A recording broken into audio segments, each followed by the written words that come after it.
Il y a 25 ans, Marie-France a créé cette association pour un sourire d'enfant avec son mari Christian. Et elle continue aujourd'hui. Alors évidemment, elle veut faire croire au monde entier qu'elle est à la retraite, mais on ne la croit pas. Donc le temps qu'elle installe son micro, est-ce que vous m'entendez bien? Est-ce que vous avez un micro, Marie-France? On va vous le donner dans un instant. On se demande quel regard vous portez sur cette aventure. Et donc j'ai l'impression que vous êtes même vous-même étonné de la tournure que les choses ont prise. Vous n'imaginiez pas quand vous avez démarré à distribuer? Non, vous n'imaginez pas du tout. Pas du tout.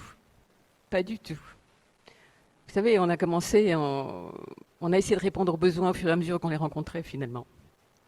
Step by step. Et c'est ça qu'on a ressenti, hein, qu'on a vraiment envie de transmettre avec vous ce soir, parce qu'au fond, vous êtes inspirant, vous le savez, vous n'êtes pas complexant, mais vous êtes inspirant, parce que vous avez démarré les choses avec beaucoup d'humilité, les choses petit à petit, en écoutant les besoins, c'est le mot-clé. Vraiment, à chaque fois qu'on entend un témoignage, quelqu'un nous dit, on a rencontré quelqu'un de l'association, et il nous a posé une seule question, c'est quels sont vos besoins, qu'est-ce que je peux faire? C'est ça que vous avez envie de nous transmettre? Bah, tout à fait. Mais d'ailleurs, les toutes premières choses qu'on a fait, quand on s'est dit il faut qu'on fasse quelque chose, et on a commencé à demander aux enfants qu'est-ce qu'ils voulaient. Et puis ils nous ont dit un repas par jour et aller à l'école. Voilà, et ça c'est ce que vous avez fait. Alors, voilà, moi j'arrive pas à vous imaginer à la retraite, Marie-France. Est-ce que je peux imaginer votre vraie journée? Parce que vous avez transmis, hein. On a vu la Kena, il y a beaucoup de gens. Ça s'appelle, il paraît, une retraite. Ça s'appelle une retraite, mais en fait, vous savez, j'habite en plein milieu du centre. Donc, les week-ends, ça n'existait pas beaucoup, les soirées non plus.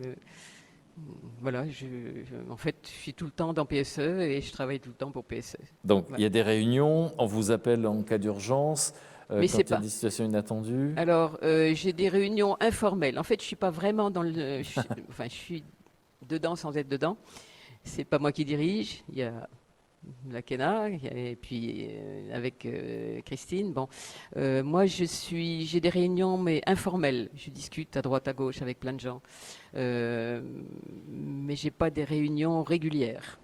Enfin voilà, et l'apprentissage, c'est un des secrets du bonheur, et je vois que vous leur avez appris à parler français, et donc ça m'épate parce que ça réduit la distance entre nous et la barrière de la langue, mais ça c'est déjà très impressionnant.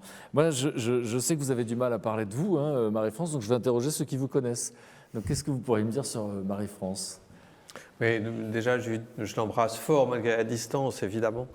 Mais j'adore cette femme, c'est-à-dire que j'adorais ce couple. Bon, je continue à aimer Christian, même s'il n'est plus là, mais j'aime cette femme parce que ce qu'ils ont fait tous les deux force mon admiration, me laisse émerveillé, les yeux écarquillés, et que je suis épaté, quoi, épaté. Et ce que disait Marie-France à l'instant, c'est vrai que quand ils ont commencé avec une petite paillote au bord de la décharge pour parer au plus pressé de nourrir les enfants, comment est-ce qu'ils pouvaient imaginer que 25 ans plus tard, 25 ans, c'est rien du tout, que 25 ans plus tard, PSE, pour un sourire d'enfant, serait cette espèce de ville dans la ville énorme pour que 6000 enfants, la formation, enfin tout ce qu'ils ont fait, oui, j'adore cette femme, quoi.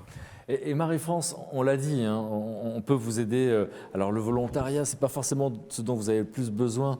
Au fond, vous avez besoin de parrains, non pas un grand parrain qui pourrait vous laisser tomber, mais plein de petits parrains pour assurer la continuité. Donc encore une fois, on peut aller sur le site, hein, j'en profite, lisez-le, sur le site de l'association. Mais finalement, au fond, et Xavier l'a bien expliqué, que finalement après le génocide, c'était compliqué pour les survivants de devenir des parents. Et donc c'est la question de la maltraitance qui est au cœur de tout ça. Finalement, je crois que c'est ça qui vous tient à cœur. Oui, absolument. C'est vrai que, vous savez, nos familles, elles n'ont pas eu les parents de nos enfants, hein, ils n'ont pas eu la possibilité d'avoir accès à l'éducation. Moyennant quoi actuellement, ils ne peuvent pas rentrer dans le développement. C'est pas possible. Si on n'a pas maintenant une compétence, enfin les temps ont changé, les choses ont évolué, si on n'a pas une compétence, on ne rentre pas dans le développement. Donc il n'y a pas de solution. Alors bon, voilà, les gens commencent à boire. Ils commencent à boire et puis en espérant que, enfin simplement pour oublier qu'il n'y a pas de travail, pour oublier qu'on ne peut pas nourrir ses enfants, pour oublier que faut même pas penser à l'école, quoi.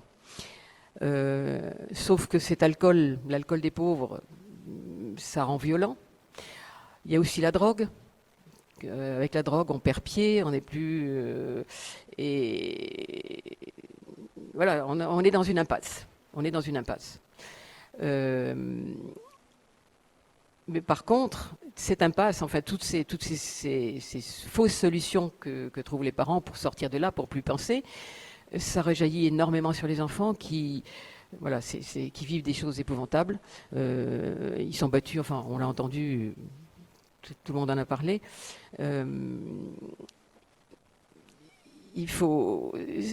C'est contre ça qu'on a essayé de lutter depuis le départ, depuis presque 25 ans. C'est contre ça qu'on essaie de se battre. Sauver ces enfants, sortir ces enfants de là, parce que c'est eux qui prennent tout, j'allais mettre mal poli, en pleine figure, disons. Voilà, c'est pour ça qu'on est là. Ce qui est très impressionnant, c'est que vous n'êtes pas effrayé, que vous agissez humblement, pas à pas, en vous adaptant. Franchement, quand on voit tout ce que vous avez fait sans nous, on a envie d'être avec vous pour la suite, franchement. Donc, j'espère très sincèrement. Mais oui, voilà. Et moi, je veux que ce soit Marie-France qui donne le mot de la fin. Oui, moi, c'est des remerciements. Hein. Je voudrais vraiment remercier du fond du cœur tous nos parrains, bien sûr, et tous ceux qui se sont engagés à côté de nous, parce que c'est grâce à ça qu'on a pu faire tout, qu'on est là où on en est. Hein.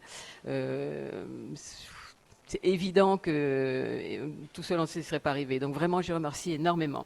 Et je suis vraiment très émerveillée de la confiance que nos amis nous ont faite, enfin nos amis et bien au-delà, en fait tous ceux qui sont devenus nos amis, de la famille de PSE maintenant, qui nous ont fait confiance en nous rejoignant pour sauver ces enfants. Et voilà, je pense qu'après cette émission, ils s'apercevront que, tout le monde s'apercevra que ça valait la peine, et puis que ça vaut la peine de continuer. Voilà. Ce sera le mot de la fin, Marie-France. Ça vaut la peine. Merci, Marie-France, d'exister. Merci à tous vos amis qui sont autour de vous. Vous êtes tous très, très inspirants. Je vous embrasse très, très fort. J'étais très heureux de partager ce petit moment avec vous. Et j'espère qu'on va dépasser le nombre de 300 parrainages. Voilà. Merci beaucoup. Merci, Patrice. Merci à tous.